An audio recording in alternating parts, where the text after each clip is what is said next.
Hello dear friends, welcome back to the Pharma Search. Today's topic is parasympathomimetic and cholinergic drug. ठीक है, तो आप इसको किसी भी नाम से बोल सकते हो. पैरासिम्पैथोमाइमेटिक मतलब माइमेटिक का मतलब होता है जो ड्रग्स एसिटाइलकोलिन के एक्शन को कॉपी करें. ठीक है, उनको बोलते हैं पैरासिम्पैथोमाइमेटिक और कोलिनर्जिक ड्रग. लास्ट लेक्चर में हमने किया था what is the parasympathetic system. ठीक है, और उसमें कौन कौन सा न्यूरोट्रांसमीटर होता है. एसिटाइलकोलिन होता है. एसिटाइलकोलिन कैसे सिंथेसाइज होता है, कौन कौन से रिसेप्टर पे वो एक्ट करता है. ओके, तो लास्ट लेक्चर में आप रीड कर सकते हो. अब नेक्स्ट हम पढ़ेंगे कि हमारी कौन कौन सी ऐसी ड्रग्स होती है जो एसिटाइलकोलिन के सेम एक्शन प्रोड्यूस करती हैं. ठीक है, तो कोलिनर्जिक ड्रग कौन सी होती हैं. ऐसी ड्रग जो कोलिनर्जिक रिसेप्टर के साथ बाइंड करके रिस्पेक्टिव रिस्पॉन्स शो करती हैं. ठीक है, मतलब जो कोलिनर्जिक रिसेप्टर है, मस्करेनिक रिसेप्टर, ठीक है, निकोटिनिक रिसेप्टर, उन पे एक्ट करेंगी और जो भी रिस्पॉन्स उन्होंने शो करना है वो शो करेंगी. देन नेक्स्ट है क्लासिफिकेशन ऑफ कोलिनर्जिक ड्रग.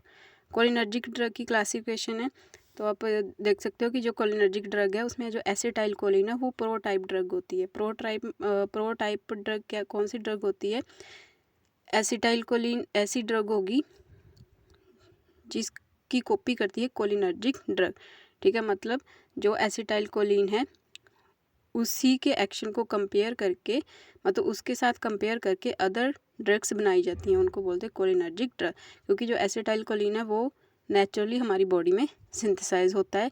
ठीक है, तो उसी के टाइप की और सिंथेटिक या सेमी सिंथेटिक जो ड्रग्स है वो बनाई जाती हैं.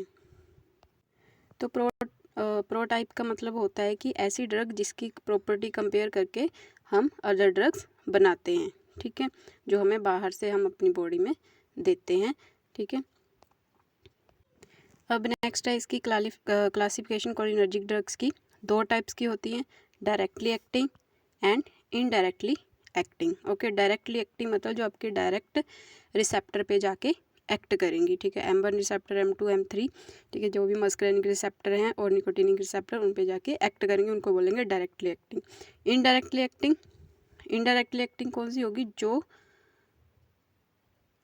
डायरेक्टली रिसेप्टर पे एक्ट नहीं करेंगी बट इनडायरेक्टली एक्ट करेंगी. इनडायरेक्टली मतलब जो मैंने लास्ट लेक्चर में आपको बताया कि जो कोलिनेस्टरेज एंजाइम है वो एसिटाइलकोलिन को डिग्रेड कर देता है.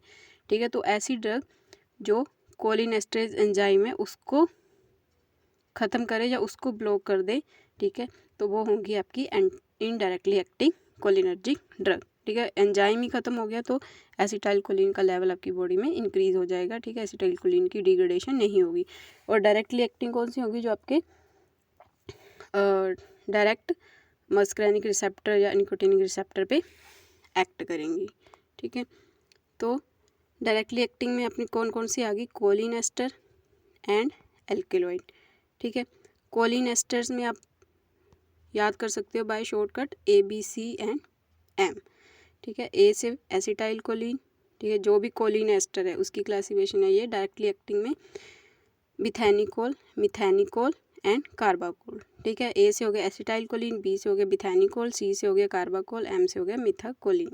अब एल्केलॉइड डायरेक्टली एक्टिंग एल्केलॉइड कौन कौन से होंगे, PAM.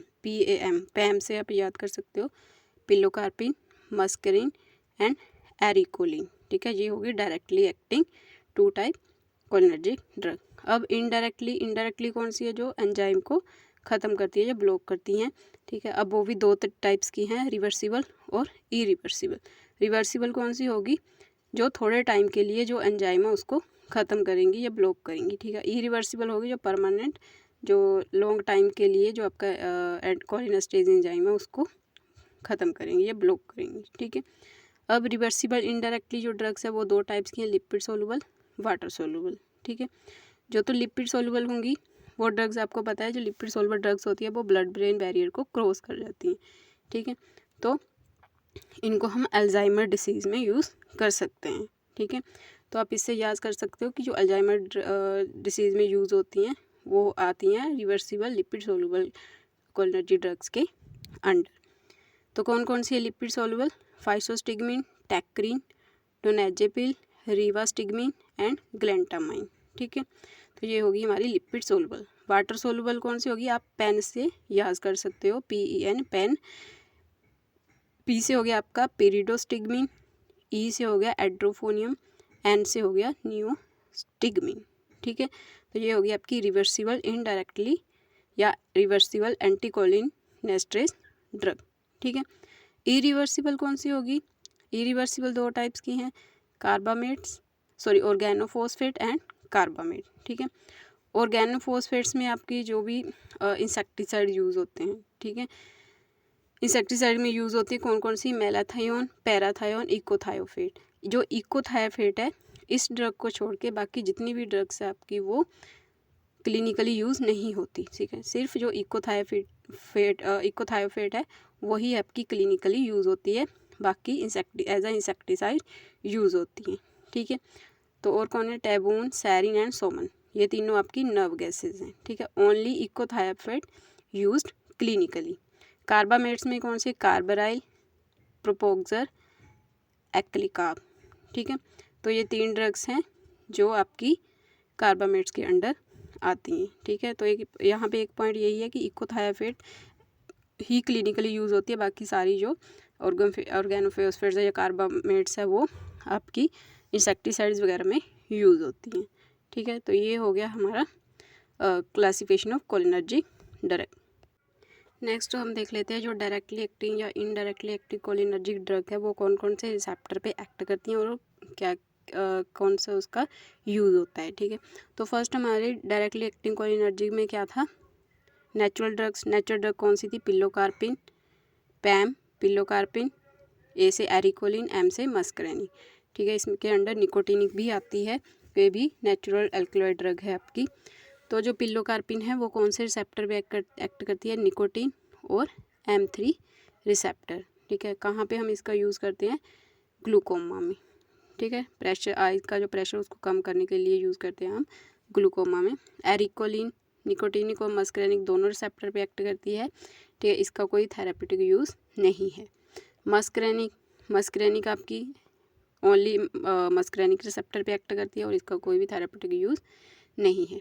निकोटिनिक रिसेप्टर पे एक्ट करेगी। ठीक है, और इसको गैंग्लिया जो होता है, ठीक है, जो आपका निकोटिनिक रिसेप्टर वो कहाँ पे प्रेजेंट होता है, गैंग्लिया पे। तो गैंग्लिया को स्टिमुलेट करने के लिए निकोटिनिक जो नेचुरल ड्रग है उसका यूज़ किया जाता है। ठीक है, तो ये होगी नेचुरल ड्रग्स। नेक्स्ट है सिंथेटिक ड्रग। सिंथेटिक ड्रग में आपकी कौन सी आती है, फर्स्ट एसिटाइल कोलिन। ठीक है, एसिटाइल कोलिन का पता है आपको, निकोटिनिक और मस्करेनिक दोनों रिसेप्टर पे एक्ट करती है। ठीक है, और इसका क्या यूज़ है, जो आपका एसिटाइल कोलिन है ये रेस्ट एंड डाइजेस्ट में काम करेगा। ठीक है, मतलब जो आपके हार्ट पे कैसे एक्ट करेगा, हार्ट में ब्रेडिकार्डिया प्रोड्यूस करता है। ठीक है, जो स्मूथ मसल्स हैं उनकी कॉन्ट्रैक्शन करवाता है।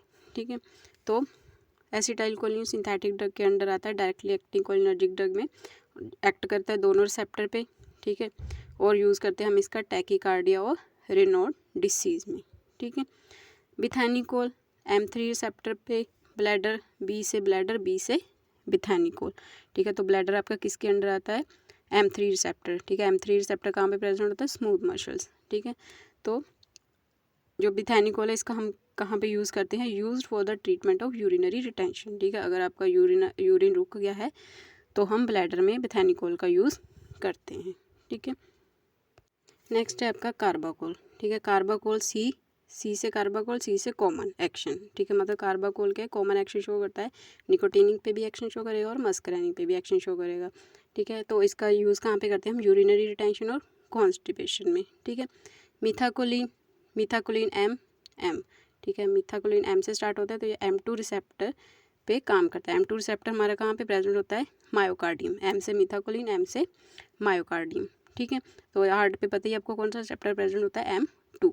तो क्या यूज़ है इसका, यूज्ड फॉर आर्टिया टैकीकार्डिया। ठीक है, हार्ट में इसको जब टैकीकार्डिया की प्रॉब्लम हो जाती है तब इसका मेथाकोलिन का यूज़ करते हैं।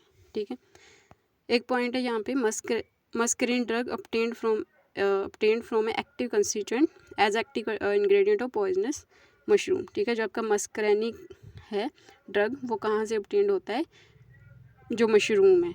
ठीक है, मशरूम का ये एक्टिव इंग्रेडिएंट होता है। अगर इसकी ज़्यादा मशरूम खा लिया या ज़्यादा इसकी पॉइजनिंग हो गई है तो कौन सा एंटीडोट यूज़ करेंगे हम, थायोटिक एसिड।